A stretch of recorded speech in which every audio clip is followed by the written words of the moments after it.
Welcome to The Mirage and the Truth. In today's explainer, we're going to focus on the absolute climax of human worldly ambition. If you've ever felt like you're stuck on this endless treadmill, constantly chasing the next promotion, the bigger house, or just trying to curate that perfect image, you are definitely not alone. Ancient wisdom actually maps out the different stages of human life. It starts with the simple play of childhood, moves into the kind of empty amusements of our teenage years, right through to that phase where we're totally obsessed with our outward appearances. But today we're diving into stage 5 of human life. This is the final and honestly the most consuming stage of all. It's a point where all those earlier desires just solidify into this unyielding, relentless quest for more. We're going to unpack a really profound philosophy that deconstructs this exact human drive. We'll look at what we're actually chasing, why it feels so incredibly important in the moment, and what its ultimate value truly is. Okay, let's dive right into the core of stage 5.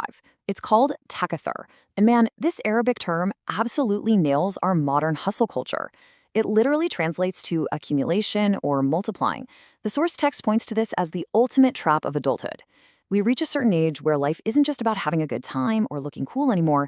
It morphs into this fierce, high-stakes competition of numbers. We start keeping score. We start boasting. We catch ourselves thinking or saying things like, look at my massive bank account, or look at my huge, super successful family, or hey, I just made CEO of this major corporation. It's that relentless drive for the money, the executive titles, the societal status. We basically surround ourselves with all these metrics of success to proudly signal to the whole world, hey, I made it. We literally wear our exhaustion like a badge of honor, totally convinced that this accumulation is the entire point of our existence. So here is where things get really interesting. There's this massive, stark contrast between what we believe we're doing and what's actually happening. During this stage of Takathor, we're basically living in an illusion. We genuinely deeply believe that our wealth, our kids, our high-status titles, we think these things make us eternally important. We feel like we've built this impenetrable fortress of success that's going to last forever. But the ancient wisdom delivers an incredibly sobering reality check here. It states that this worldly life, with all of its bragging, all of its hoarding, is merely the enjoyment of delusion. Think about that. It's a mirage. It looks dazzling. It looks so satisfying from a distance. But when you finally run up and reach out to grab it, there's nothing there of any lasting substance. We are essentially exhausting our entire lives for a beautifully packaged deception. Now, instead of just leaving us with these abstract warnings, this exploration uses a brilliant, deeply resonant Quranic metaphor to really drive the point home. It presents the parable of the rain and the plant. And I love this because this imagery is so powerful. It cuts through all of our modern, complicated corporate jargon and brings us right back down to the earth. It compares the entirety of our worldly life, all that accumulation we just talked about, all that boasting, to a simple agricultural cycle. By just observing the life of a plant, we are forced to confront the undeniable, rapid trajectory of our own lives and all our hard-earned achievements. So imagine this cycle. It all begins with beautiful, life-giving rain. A green plant springs up, flourishing, vibrant. This perfectly represents our youth and our initial successes in life. And as the farmer of our own lives, we are immensely pleased.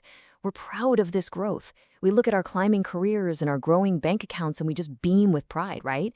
But then there is a sudden, totally unexpected shift.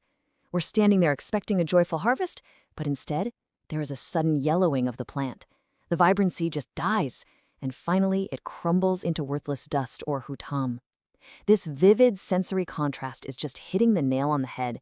It shows us that all our worldly achievements, no matter how green and impressive and permanent they look right now, are absolutely destined to suddenly wither and crumble away. Zero.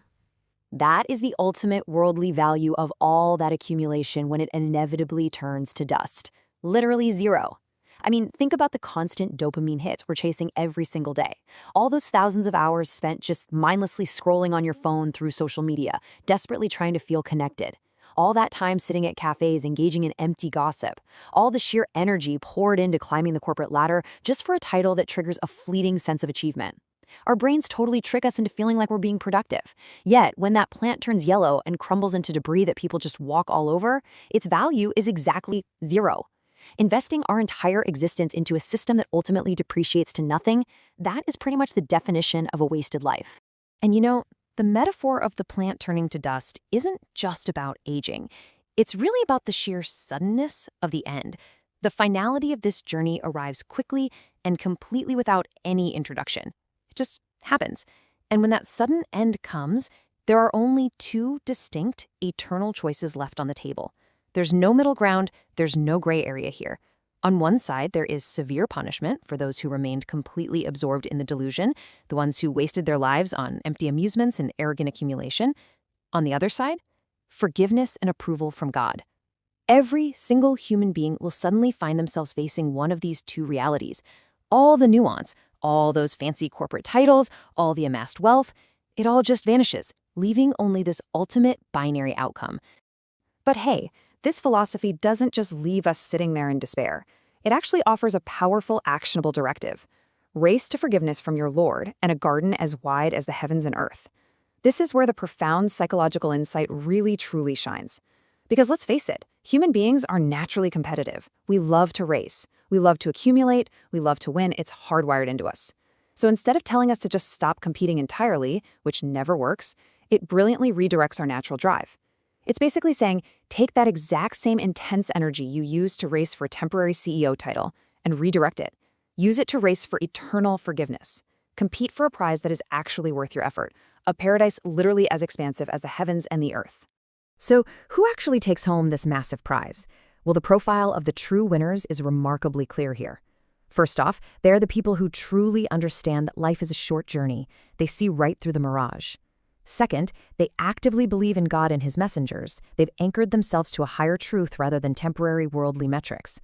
And third, they actively avoid wasting their precious limited time on empty amusements. In our modern world, that means making the conscious choice to opt out of mindlessly scrolling online for hours. It means not sitting around gossiping, which, by the way, the ancient metaphor vividly compares to the horrific act of eating the flesh of your own brother. The winners recognize that these habits slowly, silently drain their lives away, and they intentionally choose to step completely out of the delusion. Which brings us to our final thought for this explainer. You are a human being, and that means you have an innate, undeniable drive to strive, to build, and to race. You are going to race either way, right? Your energy is going to be spent on something. But looking at the reality of all this accumulation, the sudden withering of worldly success, and those two eternal choices that are waiting at the end, which finish line are you sprinting towards right now? Are you burning all your energy racing for a yellowing plant that's just going to turn to dust? Or are you racing for a forgiveness as wide as the heavens and the earth? Take a moment today, honestly, to just check your trajectory.